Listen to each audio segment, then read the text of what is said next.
Sorry for making y'all wait, but this is a story that you wanted to wait for. Definitely. So when you start out, like nobody's perfect when they start out, you're gonna dip the tungsten into the metal, and when you do that, it balls up at the end because you know the metal dries, it just balls up. You have to grind that off and make it like a little tip again. And so let me tell you, I started doing it a lot, like a ridiculous amount. Like I was pissed. 20 times per minute. Whatever. I was pissed. Okay, so since that was heavier than I thought it was me. But since we didn't have like, you know, like the grinder you're supposed to have, my dad was like, oh well, we got this, you know, we gotta fix it right now unless we want to go buy some other ones. So this is what we were using to grind it up, and he would just like, you know, do it on an angle so it can go back to being like a sharp tip so I can keep welding. Y'all, let me tell you, it came to that last one where I like feared for my life.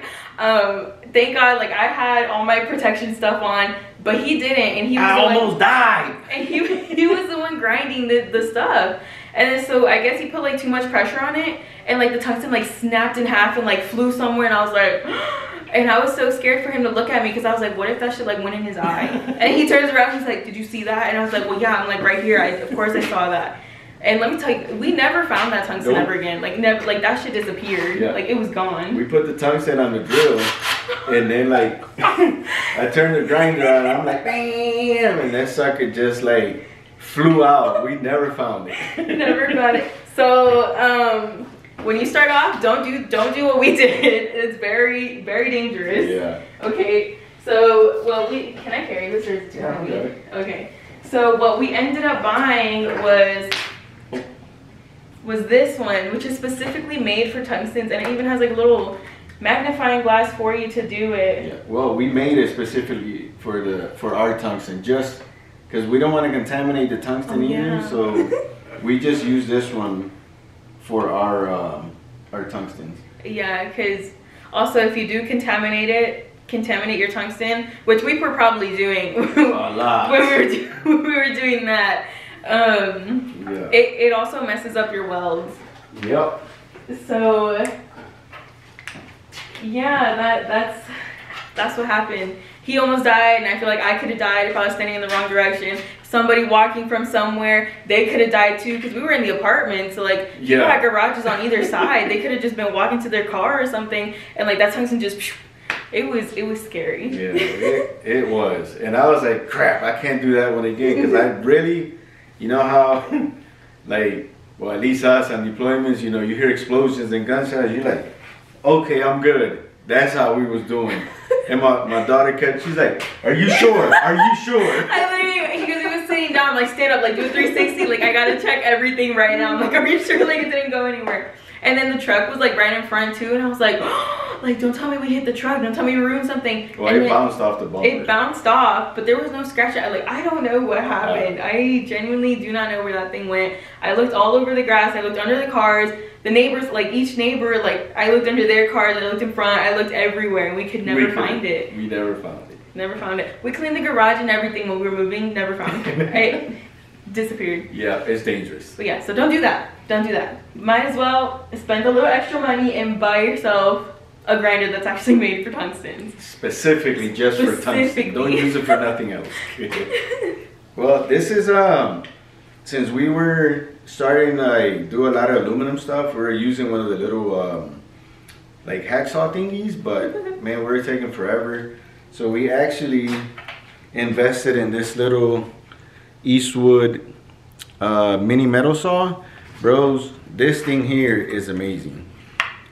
It gives you a super clean cut on aluminum, on the regular steel. Like it cuts through just like butter, man. So you guys will see a lot more different types of shapes and stuff, because we get to cut our own stuff now. Yes, and this is, like you said, we did start off with a little like handsaw and all. So, you know, as you go through it, as you're going, if you do feel like, you know, this is going to be something that you want to do, you might as well just start upgrading to stuff that'll make it safer, easier, and because, you know, don't live your life hard. Like, what are you going to do that for? But, yeah. And it's actually fun. We enjoy it. Yeah. And then there is another thing that we forgot to mention in the first video, which now does help us out a lot, because at first you're supposed to have, like, depending on what you cup you use on the what cup you use on your torch. Oh yeah. It's how, depends on how far out it should stick out. Yeah. So I don't know which one we were using, but it had to stick out like what, like 1/4 of an inch or something like that. Something like that. But like, you know, we don't have like that measurements like in our head. Like we don't do it like that often, or not that often, but like, you know, we're new, so we don't have like the kind of like that looks about right. Yeah, we don't have like the kind of like measurement like in our head, like, okay, yeah, like that's it. So what my dad ended up buying was, I don't even know what you call this, but I have no idea what it's called. It's like a little thing, like you stick the tungsten in there to match like with whatever cup. It does have the numbers. The cups come with the numbers. Yep, yeah, so the cups come with the numbers. I don't know if you can like really see it. Like, I think you can. It has like little numbers. So whatever cup number you have, you just stick it in there.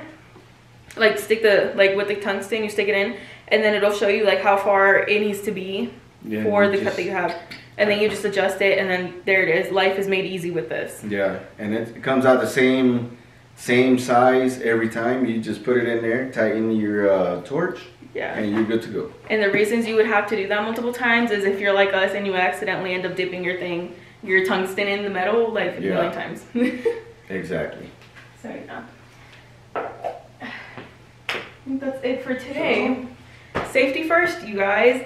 And don't be like him and actually wear some eye protection or something, because I genuinely thought this man lost his eyeball. Okay, I did too. I was scared. But yeah, safety first, you guys, and make your life easier with things like this, especially if you think that, you know, it's gonna be like a long-term thing. Yeah. Actually, no, not even. If you even if you don't think it's gonna be like a long-term thing, I don't know. I feel like just invest in the tungsten grinder, because if not, you will have an accident like we did. Yeah. Even though we were lucky the first few times, it's not always gonna be like that. So safety first, invest in the thing. And don't forget to hit that like and subscribe, and stay tuned for more videos. Peace. Whoa. Let's let it focus. Focus. Focus. Hello. It doesn't want to. Okay. There you go. There we go. Okay, thank you guys for watching. Don't forget to like, subscribe, and even share the video to educate. Is it blurry again? It's blurry. What is happening? Hold on. Okay, let's do that again. Thank you all for watching. I hope you guys enjoyed the video. Don't forget to like, subscribe, and share the video for, you know, to inspire other people to start their welding journey and to know what they need. That's right. And have fun doing it. Have fun doing it, and stay tuned for the next video. Yes. Peace.